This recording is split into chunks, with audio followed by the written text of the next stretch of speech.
to you, John, because you're actually out the station. You're actually meeting people out in the community. So I'd love to be able to do that. So that was quite interesting, because obviously from a journalistic background as a broadcaster. So from day one, I was on there as John Costin, editor of Citizens Eye, which was actually quite humbling, really, because you know I'd come from nowhere. Who was I? And spoke on air to people about going to prison and stuff. I remember saying to her, "How many people listen to this show?" She went, "Oh, 5, 7, 57,000 people," including my parents, it turned out. So there I was on air talking about going to prison. It was quite interesting. But what we've always done is we've done as much as we could with BBC Radio Leicester. Around the content that we generate and sharing it and talking to them about user-generated content and accessing things like the BBC College of Journalism, which anyone can access now and actually use. People don't realise that. You can actually go onto their website and use a lot of the modules that they've got. But what we also do is we went out and built relationships with other community radio stations. I've mentioned Eva FM, I used to have a lunchtime show on there. Kuhuna FM, I've been on their breakfast show and spoken to those guys, and Demon FM have now come to us and said, can we work with you on creating content for our lunchtime intermission show? Oh yeah, you alright? Yeah, that's right. Our lunchtime intermission show. So that we're starting to share content, so our students are benefiting from doing stuff with you on how to collect news, if you like, community news. And then what we did is we built this relationship with this organisation called Panjpani Radio. And the chap here, Sukhdev, actually set the station up, well, 10, 15 years ago. And then what he's been doing is he's been running every 6 months, he's been paying to run an RSL, which is a restricted service licence. So you can get 2 a year, they've got to be 6 months apart, for 28 days you get an FM licence.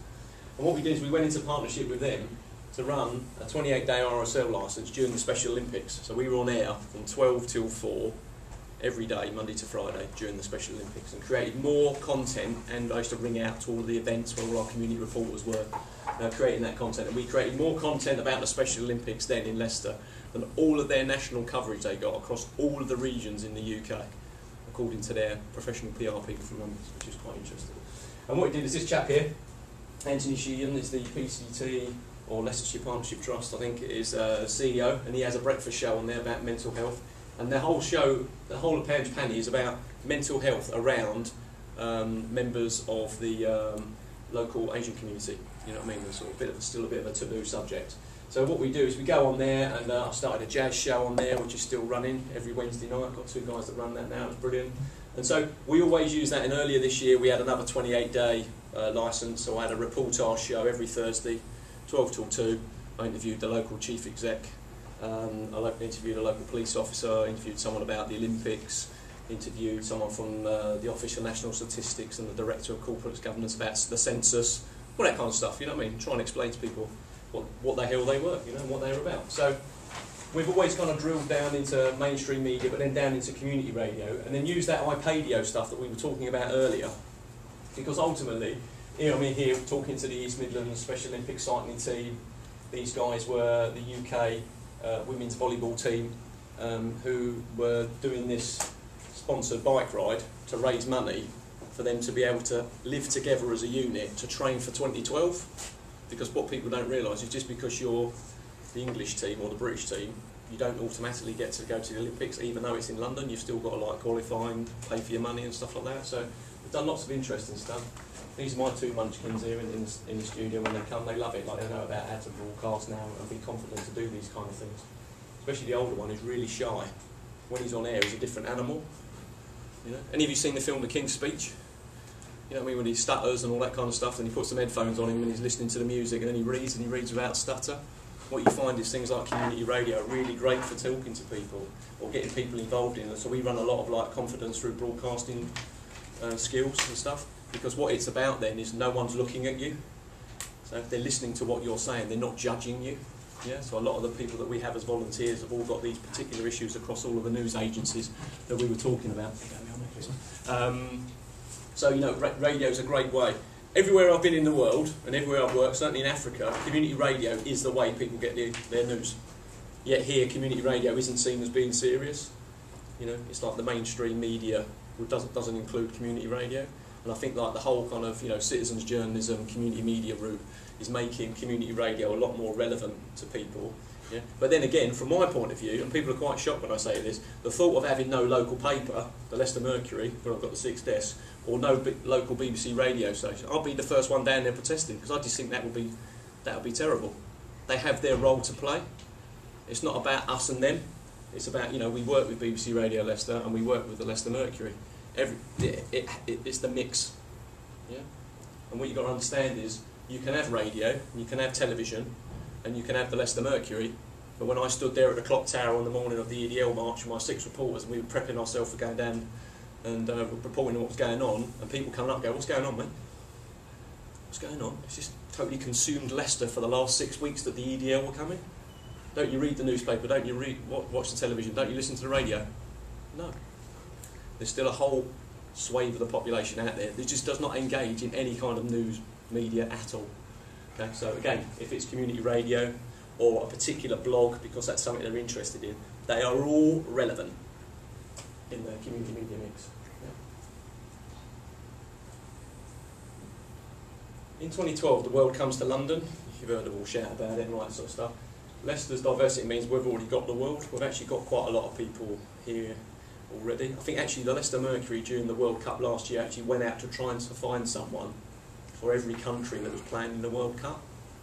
I think they managed to pull that off, like a resident has done it. So what we're trying to do around 2012 is look at using the magic fairy dust of, you know, 2012's coming. But it's not about the sport, you know, it's about like the Olympic values and stuff. So what we've done is I've made my pledge as part of 2012 is to recruit 2012 community reporters to report on the Olympics and the Paralympics. Now, 2 things. That's not about 2012 people poised to tweet about. That's me, sorry. Sorry. Need some English. 2012 community reporters, all poised to report on Usain Bolt winning the 100 metres and what their own interpretation was. Yeah, it's about 2012 people that are out across the city and the county reporting on things that are important to them around the Olympic values. You know, equality, diversity, you know, determination, and all that kind of stuff. Nothing new. There's lots of people doing it. We're just trying to do it in a different way. Yeah. People will go to me, "God, John, how are you going to recruit 2012 community reporters?" People that tend to ask you that question are the same people that think that once you've got past the person who wants you to sponsor a dolphin, or, you know, sign up for deaf-blind people when you're walking through, I don't know, the Palisades and stuff, I'm not there going, "All right, mate, you don't know me, do you want to be a community reporter?" Yeah? I might find 200 or 300 people like that. The rest of the 2012 people are those volunteer marketing, PR, publicity person who, absolutely mortified, is sitting around the table at their local charity event. They go, "Hey, it's your turn to organise the event this year," and everyone is going, "Ooh," and then everyone goes, "God, thank God that weren't me." And then the next worst thing is doing the publicity, because last year we didn't get many people, so why don't you have a go? Yeah. And a lot of the stuff that we get sent through now are from those very people. You know what I mean? They're involved in the parish council or involved in the local tenants association who are just trying to get people to come to their, you know, estate base or their village or whatever little fete. And what always makes me laugh is when you talk to these people is you can sit down and go, "Right, what can you offer me, John, as Citizens Eye?" And you go, "Right, we can give you, a young person can write about it in Wave, and then we can do a YouTube film, and we can take photos on Flickr, and we'll do an audio interview on Audio Boo, and we'll put something on YouTube, and we'll do all this, yeah? Or I can give you a little column like that in the Mercury, and I go, "Oh, I'll have that. I'll have the thing in the Mercury because it makes it real." Yeah? And then the reason the Wave, the young people's newspaper we do in the Mercury, yeah, is so successful, and the paper sells out that day, and people look at it, is because what I said to the Mercury was, "I'm not going to sell you more newspapers. I'll bring you a group of people that don't read a newspaper."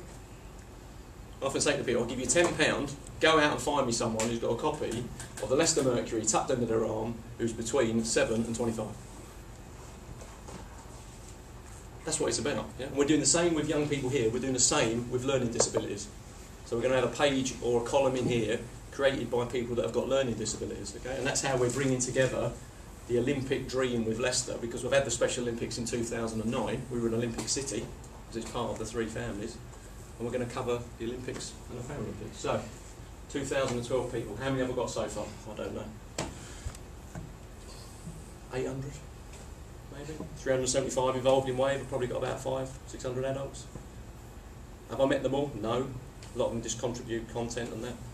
There's some of them send us stuff and I don't even know who they are. You know, so it's not about physically getting 2012 people all sitting in the cat stand at the Tigers ground.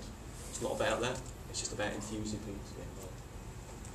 Okay, so we're going to train and recruit 2012 people, and we're going to use London 2012 as the vehicle. Yeah. So this is the journals project I was telling you about there. Sorry, the logo's not very good on that, but that's like a Cultural Olympics project where they're trying to get 7 to 19-year-olds involved in writing journals about their own experiences and stuff. So all of our young Wave reporters are involved in that. The Special Olympics in 2009 was quite interesting. You know, we were an Olympic city. You know, we had our own Olympic flame, and that cauldron there is sitting in a city council yard somewhere. Okay, so I'm going to get that out, and when I do a big Olympic launch on the 6th of June, Monday the 6th of June, I'm going to get that, stick my Zippo lighter on the top. I don't know, being facetious, but you know, it's about getting that, wiring that somewhere. It went to a park for a while and then it disappeared, and it's now in storage. You know, we were an Olympic city. Why isn't there a plaque up on the Walker Stadium saying it was an Olympic stadium? I don't know. So they're part of the things we're going to do in 2012. Yeah. So we've got these. This is Chris and Sam. They were involved in. They were the first ones signed up to the Journals project. Again, they're involved in Wave, and they'd come through the Children's Council that were involved in and stuff like that. The cyclists. This guy here. I'll tell you what.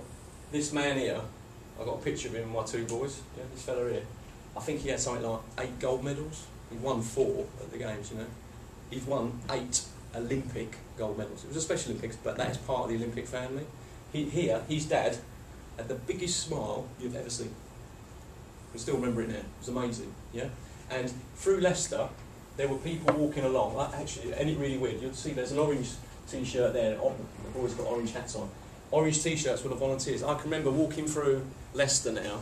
Anyone dressed in orange, and people be going up, shaking their hands. I can remember people getting goosebumps now. I can remember people waving at coaches or people from Scotland that had come down with their mascots and stuff. That's what we're going to recapture next year for 2012.